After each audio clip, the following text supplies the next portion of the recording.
Oke, kembali lagi bersama kami di Leki Financial. Kali ini kita akan membahas tentang saham CMPP atau PT Air Asia Indonesia Tbk.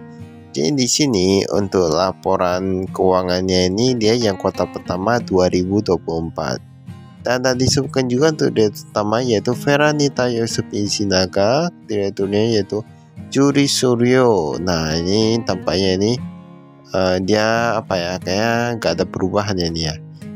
Untuk laporan keuangan kali ini dia itu disajikan dalam satuan penuh, nilainya satuan penuh tapi bentuknya rupiah.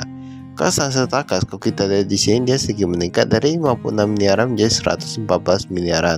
Untuk piutang usaha kalau kita lihat piutang usaha ini meningkat juga, yang pihak berelasi ini meningkat juga. Yang pihak berelasi kayak meningkat ya, 50 miliaran menjadi 50 enggak loh nih.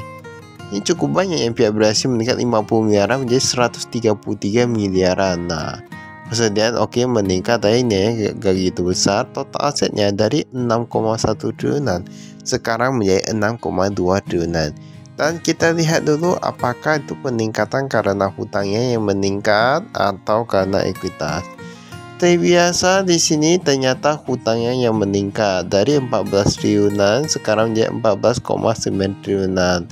Sebenarnya ini Air Asia memang dia hutangnya ini dari dulu hingga sekarang kayak terus mengalami peningkatannya. Ya, bagi yang dia terus memantau itu seharusnya tahu nih untuk laporan keuangannya. Untuk yang ekuitas dia mencatatkan rugi ya, dimana kemarin minus 7,9 triliunan sekarang minus 8,6 triliunan. Nah ini minus 8,6 triliunan, inilah yang perlu kita pahami. Berarti dia kan walaupun dia meningkat itu berarti kan artinya dia rugi yang meningkat ya. Untuk pendapatan usaha dari 1,3 triliunan menjadi 1,7 triliunan, sedangkan beban usahanya itu meningkat cukup drastis 1,2 triliunan menjadi 2,4 triliunan. Ini banyak pendapatannya kalau nggak naik, ini bebannya nggak naik ya ini tapi ini yang dibandingkan dengan tahun lalu. Tentunya harganya sudah semakin meningkat, apalagi bahan bakar. Bahan bakar meningkat dari 600-an miliaran menjadi 800-an miliaran kalau kita di sini. Ini peningkatan cukup banyak nih. Itulah mengapa kadang tiket pesawat bisa mahal karena memang biayanya banyak. Jadi kita gak bisa salahkan mereka juga. Perbaikan dan pemeliharaan dari 300-an miliaran menjadi 400-an miliaran. Nah, tapi sebenarnya untuk perbaikan oke lah ya, karena itu memang perlu untuk keselamatan kita sendiri. Nah ini ada pemasaran, beban sewa pesawat dan lain. Wah ini semua rata-rata tinggi nih, 1,2 menjadi 2,4 triliunan, meningkat hampir 2 kali lipat kurang lebih. Ruginya dari untung 21 miliaran sekarang menjadi rugi 776 miliaran. Nah ini adalah kerugian yang cukup besar. Jadi seperti yang kita katakan, jadi misalnya kalau kita naik pesawat atau harga pesawat naik, kita tidak perlu terlalu maksudnya terlalu menghujat ataupun dan lain-lain, karena memang begitulah kenyataannya ya. Penerimaan kas dari pelanggan dari 1,5 triliunan menjadi 1,8 triliunan. Pengeluaran kas kepada pemasok dan beban usaha, wah ini meningkat juga. Kepala karyawan meningkat. Kalau kepala karyawan ini saya tinggi sih, 163 miliaran. Ini banyak, kalau mau dibilang mungkin 10% dari total pendapatannya. Ini kalau mau dibilang 10% termasuk tinggi kayaknya.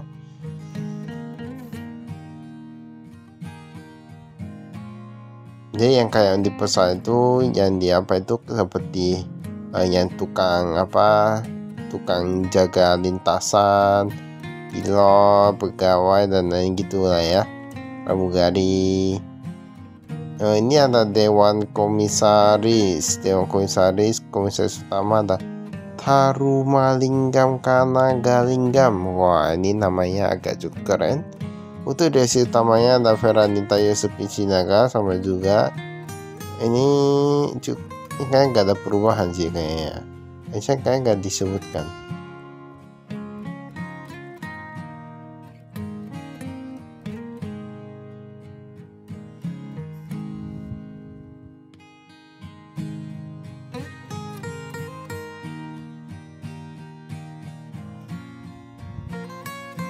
Kemudian kita lihat di sini kas dan setara kas.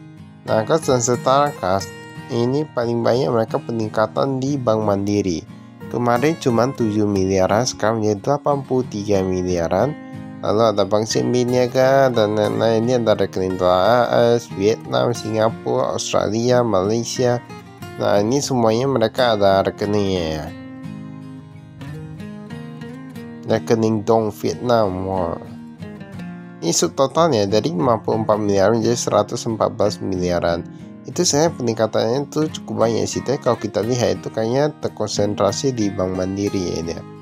Saya nggak tahu juga. Tapi harusnya kayak paling besar di Bank Mandiri.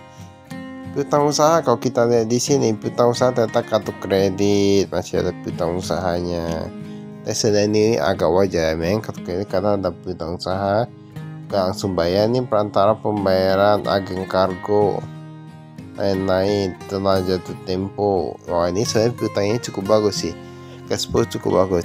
Jadi sebenarnya masalah perusahaan itu ada banyak-banyak ya. Kita gak bisa salahkan antara satu perusahaan dengan satu perusahaan, gak bisa bandingkan juga. Ada yang karena cash flow-nya itu macet sehingga usahanya terganggu. Ada yang karena labanya kurang makanya usaha terganggu, rugi terus. Ada yang karena lain-lain lagi gitu. Ini bahkan nih cash flow-nya ini cukup bagus tapi ya kan memang bebannya banyak ya. Utang lain-lain kita lihat di sini totalnya itu 100 miliaran jadi 192 miliaran. Nah, ini pihak ketiga dari 50 miliaran jadi 58 miliaran. Untuk rincian piutang usaha ini mereka ada sebutkan juga. Ini ada tahu-tahu di mana aja seperti yang tadi ya, itu tadi kan bisa dilihat ya. Kayak buat Thailand, atau Australia, atau Singapura, ringgit Malaysia, dan lain-lain kayak gitu. Ini persediaan tadi yang kita bilang ini meningkat sedikit dari 103 miliaran menjadi 108 miliaran. Tapi kayak di paper ini dia meningkat ya. Ini aset total bisa lihat di sini.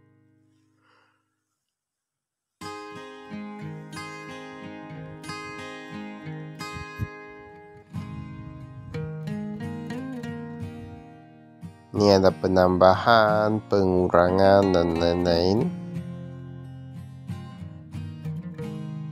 Tapi memang kalau naik pesawat sebaiknya kita jangan terlalu karena kadang kita misalnya kalau fasilitas pesawat itu jangan terus di otak-atik atau gimana. Saya otak-atik yang penting jangan buat rusak gitu ya. Karena saya mahal juga sih. Kasihan juga kadang. Ini utang usaha pihak ketiga, ini ada jasa bandara. Wah, ini utang usaha ada kepada jasa bandara 800 miliaran nih dari 700 miliaran meningkat. Pemeliharaan kesejahteraan. Sebenarnya ini bebannya ini mau dibilang penting, ini saya penting sih semua rata-rata. Tapi mengapa agak sulit menguranginya?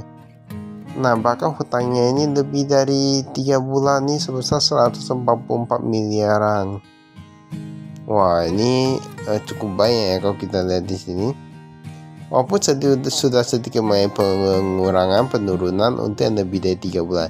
Tapi kayak gini ya, mengerti gak?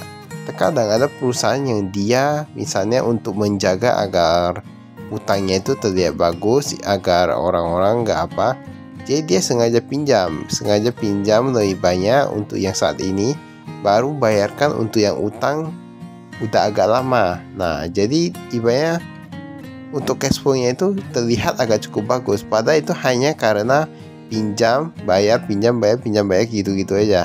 Nah, itu yang perlu kita pahami. Jadi memang terkadang ada beberapa perusahaan juga yang kayak gitu. Tapi memang ini sebenarnya wajar sih. Memang dalam bisnis itu kan dia memang pinjam kemudian bayar. Yang penting kita dapat selisihnya yang untuk disebut keuntungan kayak gitu. Kalau bisnisnya kurang bagus jadi rugi. Kadang kayak gitu juga ya. Ini informasi segmen. Nah, ini operasi penerbangan merugi 300 miliaran. Nah, kemudian ancillary dan lain-lain. Nah, ini seperti kayak jualan makanan, kayak franchise dan lain-lain gitu-gitu lah ya. Nah, kayak mainan dan lain-lain. Nah, tahu-tahu sendiri lah biasanya naik pesawat itu gimana, ataupun ada kerjasama kartu kredit dan lain-lain. Kemarin untung sih, sekarang jadi rugi ya. Nah, yang penting semoga untuk industri penerbangan itu bisa menemukan cara agar bisa menghasilkan keuntungan. Pokoknya semoga semua menjadi lebih baik. Baiklah, itu saya dari kami, sekian, terima kasih, saya prestasi.